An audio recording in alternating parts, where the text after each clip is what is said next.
Hello, YouTube. Now that the preseason is officially over in the NFL, what was the whole point of the preseason? Is it really just to get all the players ready for actual football games?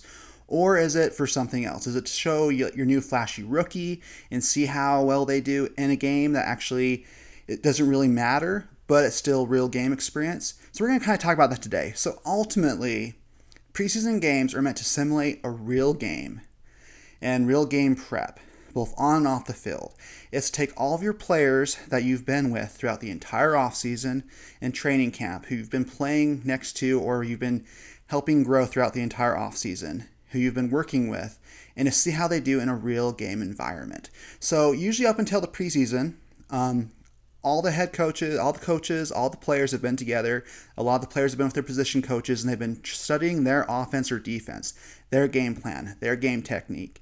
And their coaches have been trying to simulate real game situations, whether it be through scrimmages or just practice, and try to get everybody ready and on the same page for how their offense or defense works. That's the whole purpose of the offseason, and ultimately get everybody healthy and get them up to game speed. When it comes into their first preseason game, every NFL team has to go through what they call the regular season weekly routine, where they go into practice knowing that they have an opponent and they're with their position coaches, all the players with their position coaches, whether it's quarterbacks with their quarterbacks coach, an offensive coordinator, just whatever, offensive line with their offensive line coach, defensive backs with their defensive back coach, whatever. And they start off the week preparing for an actual game. And of course, there's a lot more players, usually a lot of undrafted players and free agents who are with the team. And they're trying to see how they all mesh together. And if they have potentially some really good players that they have not found just yet that they could possibly fit into their rotation. So as soon as the week starts, they are trying to simulate an actual game, what they'd be doing. Now, of course, in the preseason, they're not really focusing on the opposing team's offense or defense. They're really kind of just focusing on their offense and defense, what they are doing in practice, and trying to simulate what would happen if they, instead of having hours and hours of your coordinators, what happens if you only have a few with a little bit of time to actually go through walkthroughs and simulate what's going to happen in the game. What do you do when you have that compressed week where you might only have 2 or 3 practices throughout the week with travel, and how do you get yourself ready to play in that short week time span? Then once the game starts, whether during kickoff, whether you're on the kickoff team or kickoff return team, as soon as those plays are over, you're back with your position coach and they're going over what you did well and what they can do to improve.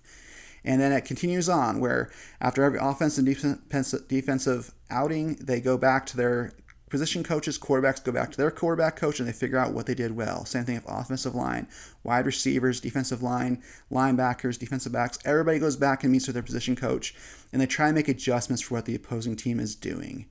And that's ultimately what it is, just about adjustments. And of course, they're taking players in and out, trying to figure out who plays well together. And of course, you want your starters to be out there as much as possible to get them used to playing together and getting them into a rhythm. That is super important, but also it's to see how everybody's doing in actual game.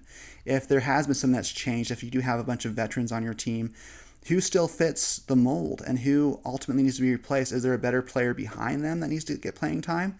And normally your starters are the best players on your team, with your second string guys potentially being good enough to start, but your starters are mainly the starters for a reason. So it's how do you shuffle those guys around? How do you take players that aren't playing very well together and bring in a veteran to hopefully help guide them when they're out there on the field? I ultimately look at it like something like a center with offensive lines. You might have your second or third string offensive line. You might bring in like your second or first string center to help them kind of get into the groove of how these games are played, what adjustments you need to be making. Same thing with quarterbacks. It's not very often you see your starting quarterback out there, but your second string or third string quarterbacks will be out there a lot.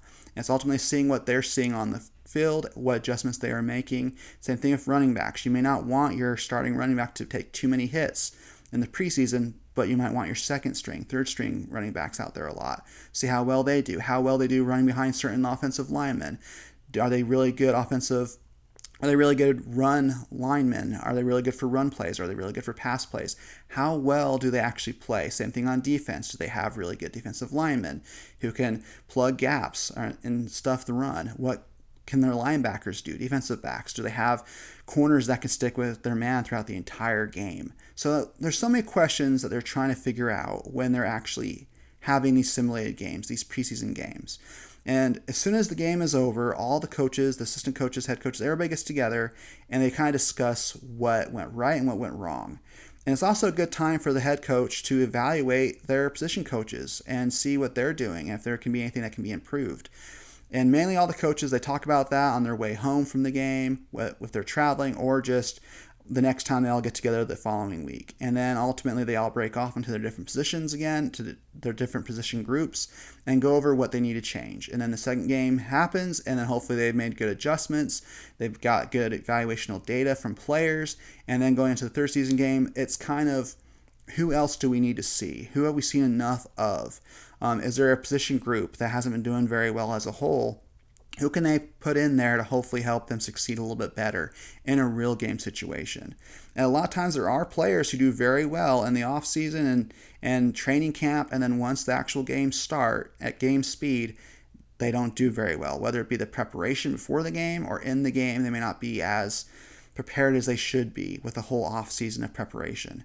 And that ultimately leads to who they should keep and who they should get rid of. Is there certain player groups that they ultimately want to keep together, whether it be all the starters, second stringers?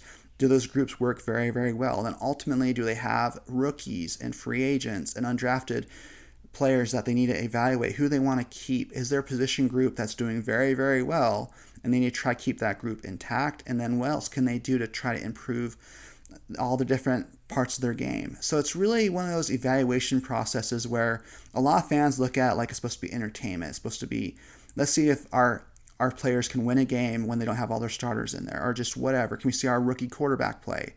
There's so many other things that go on that's so complicated to really know what's going on in the game. You might see one of your favorite players go out there and not do very well.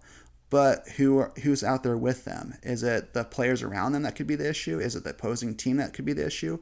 And again, when you're back with your position coaches, they'll kind of go over that with them a lot and kind of discuss like, okay, this is what the opposing team was doing. This is what we need to do to change things up to hopefully get the upper hand.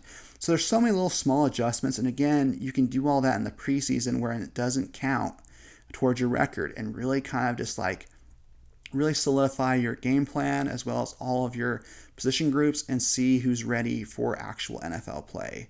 So there's really so much that goes on behind the scenes that plays into why we have these preseason games. And originally we used to have 4 of them, but then the NFL determined that they need to try to cut that down to 3.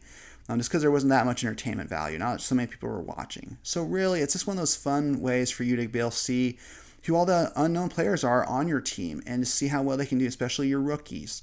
Rookie quarterbacks are looked at quite a bit, but it's not the same because they may not have the best offensive linemen and their best wide receivers, running backs.